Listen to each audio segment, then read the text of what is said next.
അപ്പോൾ കൂട്ടുകാരെ നിങ്ങൾക്ക് ഞാനിപ്പോൾ ഒരു കാഴ്ച കാണിച്ചു തരാം. എൻ്റെ 2 കുട്ടിപ്പട്ടാളം ഒരു സംഭവം കൊണ്ടുവന്നിട്ടുണ്ട്. അതെന്താണെന്നുള്ളത് ഇപ്പം ഞാൻ കാണിച്ചു തരാം. ഇപ്പം വേറൊരു പണിയില്ല, സ്കൂളില്ല. അപ്പോൾ നല്ല സുഖമല്ലേ, വെള്ളത്തിലിറങ്ങി കളിക്കാനും പിടിക്കാനും അല്ലേ. അപ്പം ഈ കളക്ടർ ലീവ് കൊടുക്കുന്നത് ശരിയാണ്, പക്ഷേങ്കിൽ ഇതിപ്പം വീട്ടിലുള്ളവർക്കാണ് തലവേദന.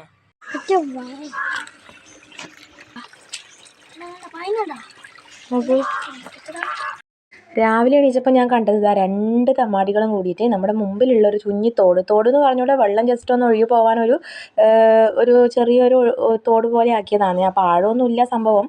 അപ്പോൾ അവിടുന്ന് രാവിലെ തന്നെ എങ്ങനെ കിട്ടിയോ എന്തോ ഒരു ചെറിയ കുഞ്ഞു ഞണ്ടിനെയും കൊണ്ട് വന്നിട്ട് അമ്മ ഏതാ നമുക്കൊരു സാധനം കിട്ടി എന്നും പറഞ്ഞ് കാണിച്ച് തന്നു. അപ്പോൾ ഞാൻ വിചാരിച്ചു നിങ്ങളായിട്ടൊന്ന് ഷെയർ ചെയ്യാമെന്ന്. അപ്പോൾ മഴക്കാലമാണ്, കുട്ടികളെ നല്ലോണം ശ്രദ്ധിക്കുക. അപ്പോൾ ഇതിപ്പോൾ ഈ സംഭവം പിടിക്കുന്ന സമയത്ത് ഞാൻ തൊട്ടടുത്ത് തന്നെ ഉണ്ടായിരുന്നു.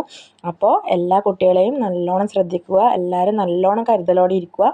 കുഞ്ഞു മക്കളെല്ലാം വീട്ടിൽ ലീവുള്ള സമയത്ത് നേരെ കുടയെടുത്ത് മഴയത്ത് ഇറങ്ങാനും വെള്ളത്തിൽ കളിക്കാനും എല്ലാം ഉള്ള സാധ്യതയുണ്ട്. അവർക്ക് അവരുടെ പ്രായം അതാണ്. അപ്പോൾ നമ്മൾ നല്ലോണം ശ്രദ്ധിക്കുക, അത്ര മാത്രമേ നമുക്ക് ചെയ്യാൻ പറ്റൂ.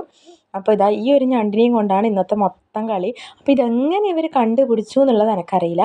പക്ഷേ കാണുമ്പം ഒരു സന്തോഷം, നമ്മുടെ കുട്ടിക്കാലമൊന്നും ഓർമ്മ വരുന്നുണ്ട്. പക്ഷേ അതിനപ്പുറത്തേക്ക് ഇപ്പം ഉള്ള മഴക്കെടുതികളും കാര്യങ്ങളൊക്കെ കാണുന്ന സമയത്ത് ചെറിയൊരു ഭയം കൂടിയുണ്ട്. അപ്പോൾ വീഡിയോ എല്ലാവർക്കും ഇഷ്ടപ്പെട്ടിട്ടുണ്ടെങ്കിൽ ലൈക്ക് ചെയ്യാനും അതുപോലെ തന്നെ ഷെയർ ചെയ്യാനും മറക്കരുത്. അതുപോലെ കമൻറ്റ് ബോക്സിൽ കമൻറ്റ് ചെയ്യുക. താങ്ക്